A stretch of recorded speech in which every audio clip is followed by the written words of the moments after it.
තෙරුවන් සරණයි. මහ බෝසත්යන් වහන්සේ විශේෂ කරුණු කිහිපයක් පිළිබඳව අවධානය යොමු කරන්න අදහස් කරනවා. විශේෂයෙන්ම වර්තමානයේහි රට තුලත් ලෝකයටමත් බලපෑ ඇති කරුණු කිහිපයක් මහ බෝසත්යන් වහන්සේ පෙන්වා දීමට අදහස් කරනවා. විශේෂයෙන්ම රට තුල ගොවි ජනතාවගේ මහත් මැසිවිල්ල විශේෂයෙන්ම රජයට එල්ල වී තිබෙනවා. ඔවුන් ඉතාමත් අපහසුතාවෙන් විවිධ දුෂ්කරතා මැද ලබාගත් වී අස්වැන්න මිලදී ගැනීමේ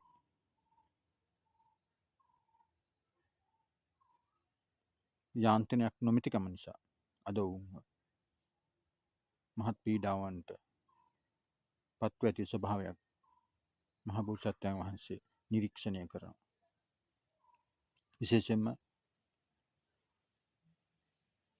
ජාතියක් ගොඩනැංවීමට නම් ජාතියක් පෝෂණය විය යුතුයි.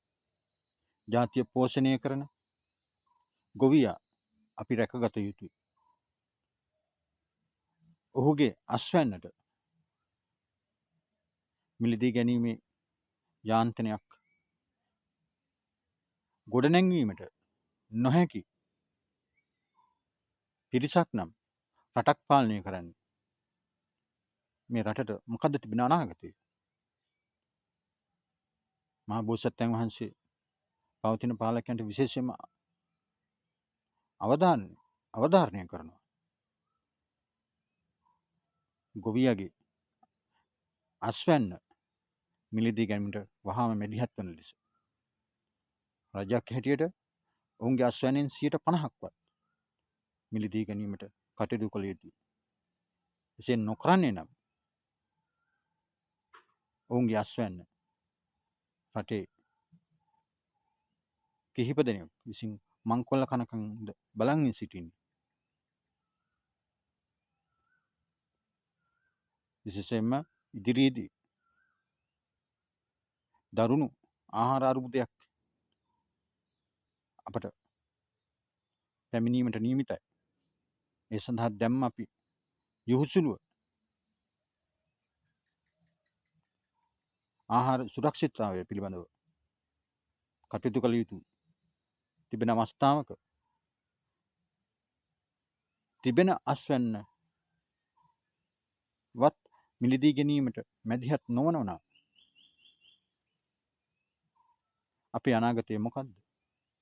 දරුවන්ගේ අනාගතය මොකද්ද? බඩගින්නේ මැරෙන්නද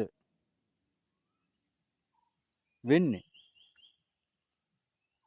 වහාම රජයක් හැටියට ගොවීන්ගේ ප්‍රශ්නවලට මැදිහත් වී කටයුතු කළ යුතු. රටට අවශ්‍ය තරම් නිෂ්පාදනය තිබීද්දී ඇයි සහල් ආනයනය කළේ?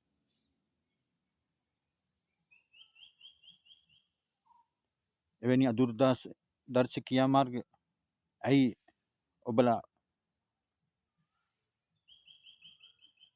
ගනු ලැබුවේ? වහාම ගොවීන්ට